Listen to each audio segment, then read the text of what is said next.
Alo, chào Vinh, xin chào các bạn.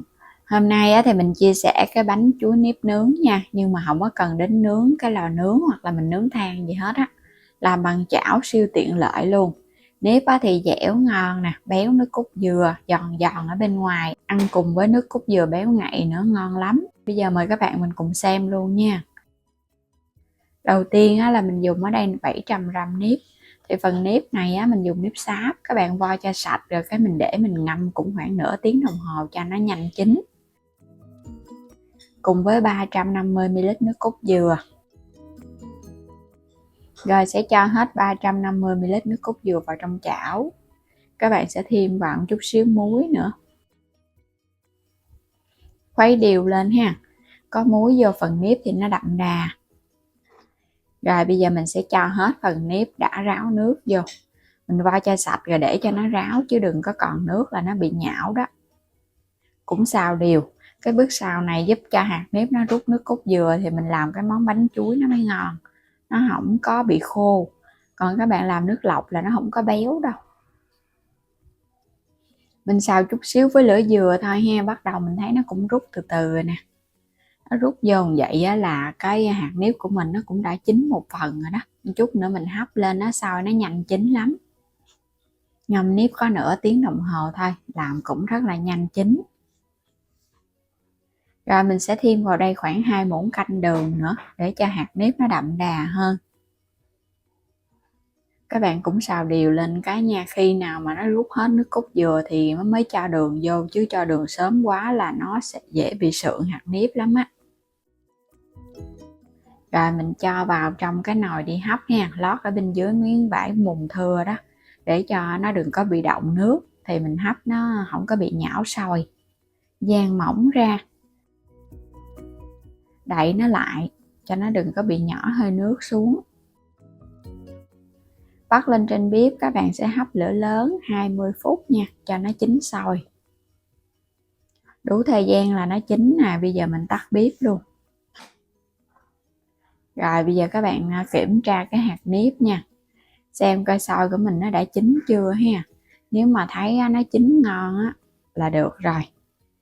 Rồi mình lấy nó ra luôn. Còn nếu mà nó chưa chín á, nó còn hơi sống sượng á, thì các bạn hấp thêm 5 phút nữa. Nhưng mà so với làm cái kiểu này là hấp 20 phút lửa lớn là nó chín ngon, không hề bị khô gì đâu. Dàn ra cho nó nguội bớt chút xíu. Đây hạt nếp của mình nè, sôi rất là ngon luôn, dẻo, bóng, tơi, xốp.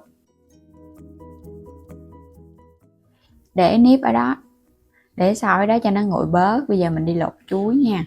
Chuối xiêm phải chín hơi mùi thì mình làm cái món này nó mới ngon, chứ mới chín tới là nó dễ bị chát lắm.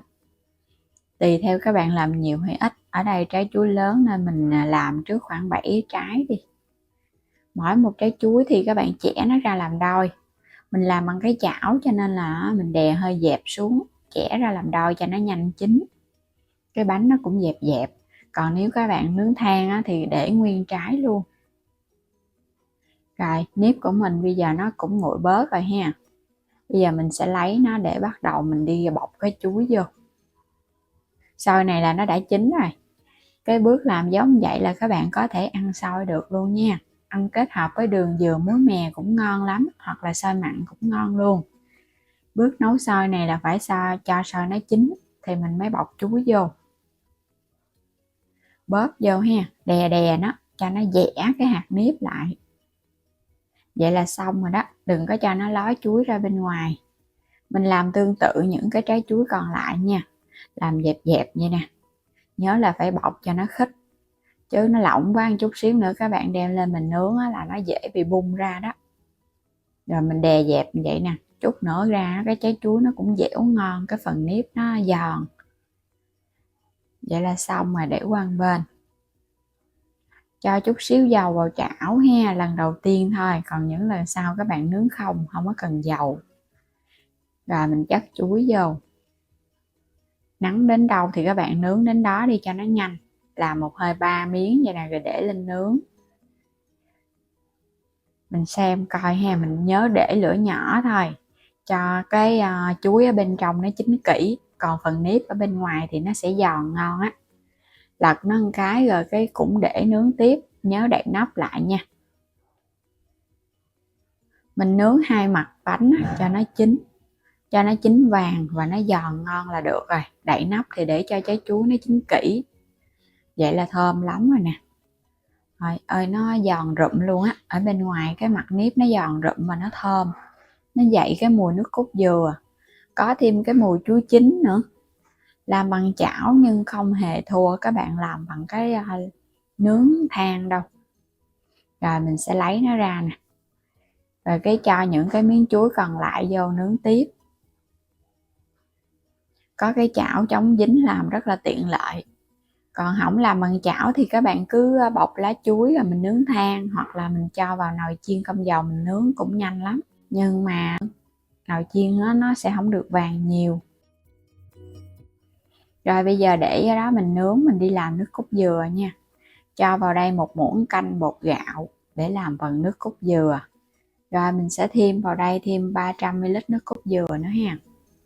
Nước cốt hơi đặc đặc một chút á. Thêm chút xíu muối nè. Cùng với 3 muỗng canh đường cho nước cốt nó đậm đà. Khuấy đều lên cho cái phần bột này nó tan kỹ ra một cái. Làm nước cốt dừa thì các bạn phải dùng nước cốt nhất béo béo, làm cái nước cốt nó mới ngon. Bắt lên trên bếp, thắng nước cốt dừa các bạn để lửa nhỏ thôi nha, để cho bột nó đặc từ từ á. Và trong lúc thắng thì mình nhớ khuấy đều vậy nè, để chút xíu cho nó chín. Khi mà bột nó sệt lại hoàn toàn á là nước cốt của mình nó chín rồi. Vậy là nó vừa ha, tắt bếp để qua một bên. Chuối á, mình nướng cũng xong hết rồi nè. Bây giờ xóc nó ra là có thể thưởng thức được rồi. Chuối nướng vàng đẹp mắt. Bên ngoài á, thì giòn, bên trong á, thì dẻo ngon, béo ngậy luôn. Thêm cái lớp chuối nữa nó ra cái mật ngọt á các bạn, nó tôm vào trong cái phần nếp á, nó bóng mà nó ngọt ngon. Nên là cái này các bạn ăn không cũng ngon luôn á. Nhưng mà đặc biệt là phải chan thêm nước cốt dừa hoặc là chấm vào nước cốt dừa cho nó béo ngậy lên, ăn nó mới hấp dẫn. Nó có cái độ ngọt, độ béo và thơm, dẻo, béo, bùi, thơm phức. Bên ngoài á, thì giòn giòn của nếp nè. Làm bằng chảo mà mình thấy cũng ngon, giống y như các bạn nướng lá chuối luôn, nó vẫn thơm giống vậy luôn á. Cắt nó ra miếng nhỏ nhỏ, cái mình chan nước cốt dừa lên. Nước cốt dừa kết hợp với mè cho nó thơm. Vậy là đã xong rồi đó. Một dĩa bánh chuối chan nước cốt dừa ngập ngập lên nha, ăn nó mới ngon. Chứ chan nước cốt ít quá là ăn nó không có đã đâu. Nước cốt mình thắng với bột gạo thì mình để cả ngày nó cũng không có bị lỏng chảy. Còn các bạn thắng bột năng á thì để khuấy nhiều nó dễ bị chảy lắm. Nhưng mà tùy ý thích à.